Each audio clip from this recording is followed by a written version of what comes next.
ऊंट को रेगिस्तान का जहाज भी कहा जाता है, वो इसलिए क्योंकि उसके तलवे गद्दीदार होते हैं, जिससे वो तपते रेगिस्तान में चल सकता है।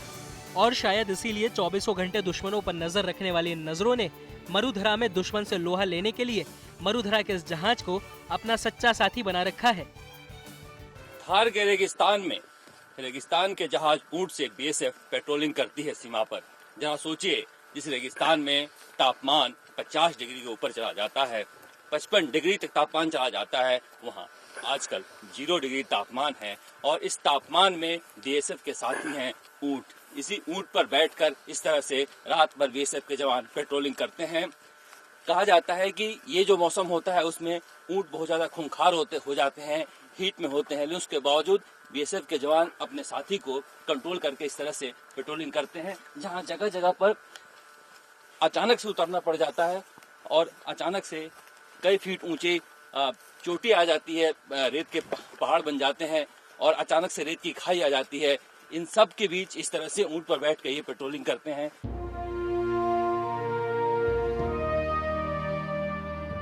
बीएसएफ देश का एकमात्र बल है जिसके पास अभियानों और समारोह दोनों के लिए सुसज्जित ऊंटों का दल है। बीएसएफ के जवान राजस्थान में भारत पाक अंतर्राष्ट्रीय सीमा पर थार रेगिस्तान में गश्ती के लिए ऊंटों का इस्तेमाल करते हैं। सेना के जवानों का कहना है कि रेगिस्तान का जहाज वैसे तो ठंड में खुखार हो जाता है, लेकिन हम उससे इतना काम करवा लेते हैं कि वो अपना गुस्सा छोड़कर एक सच्चे साथी की तरह गर्मी की जलती धूप से लेकर ठंडी की -, डिग्री में भी उनका साथ निभाता है। आप ये बताइए कि किस तरह से इतना कम तापमान हो गया है 0 डिग्री, जबकि ये जब पारा 50 चला जाता है तब भी काम करता है, तो किस तरह से जाड़े में काम करता है ऊँट? जी देखो, ऊँट इन दिनों में बहुत ही खूंखार हो जाता है, खूंखार जानवर है, लेकिन फिर भी बीएसएफ में हम इसकी एक्स्ट्रा ड्यूटी लगा देते हैं।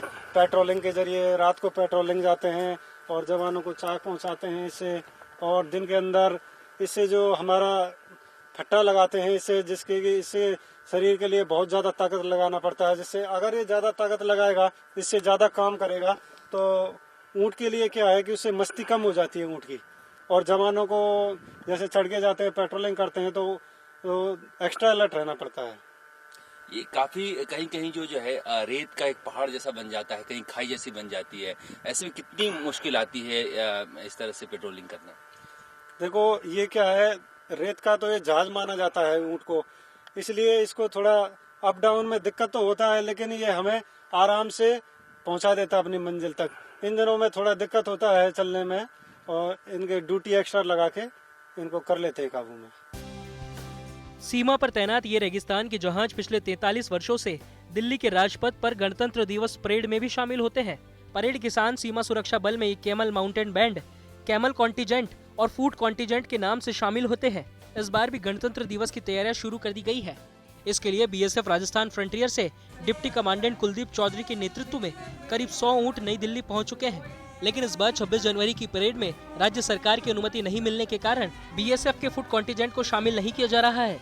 इस बार की तैयारियों के लिए ऊँटों को न केवल खास प्रकार की डाइट दी जा रही है, बल्कि परेड के अभ्यास के बाद उनकी थकान मिटाने के लिए 40 मिनट तक प्रत्येक ऊँट की वर्जिश कराने के साथ ही उन्हें सुंदर भी बनाया जा रहा है। साथ ही कैमल माउंटेन बैंड द्वारा कई नई धुनों को तैयार किया गया है। ऊँटों की टुकड़ी को पहली बार 1976 में इस राष्ट्रीय उत्सव के समारोह का हिस्सा बनाया गया था, जिनमें 54 ऊँट सैनिकों के साथ और शेष बैंड के जवानों के साथ होते हैं।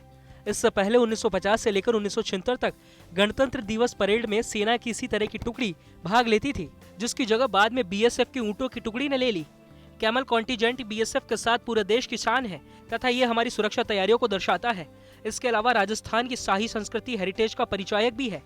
बीएसएफ के जवान आधुनिक हथियारों ऑफ कॉम्बैट के प्रदर्शन के साथ ही बीएसएफ के कैमल कॉन्टिजेंट का माउंटेन बैंड का संगीत करोड़ों लोगों के धड़कन के साथ दिलों पर भी राज करता है।